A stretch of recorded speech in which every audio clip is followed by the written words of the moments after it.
தருமபுரி மாவட்டம் பாலக்கோடு அருகே சுற்றித் திரியும் சிறுத்தை. சிசிடிவி காட்சிகள் வெளியாகி பரபரப்பு. தருமபுரி மாவட்டம் பாலக்கோடு அடுத்த வாழைத்தோட்டம் பகுதியில் சிறுத்தை ஒன்று நடமாட்டம் இருப்பதாக தகவல்கள் வெளியாகி உள்ளது. இந்த நிலையில் வாழைத்தோட்டம் பகுதியை சார்ந்த விநாயகம் என்பவருக்கு சொந்தமான விவசாய வயலில் இருந்த கோழியை சிறுத்தை கவ்விச் செல்லும் வீடியோ தற்போது சிசிடிவியில் பதிவாகி அது வெளியாகி உள்ளது.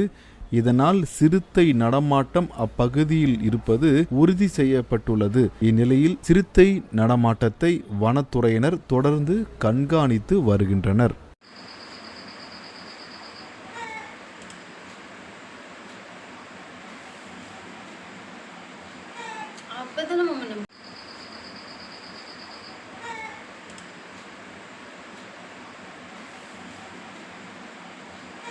அப்பதான் நம்ம உள்ள போனோம்.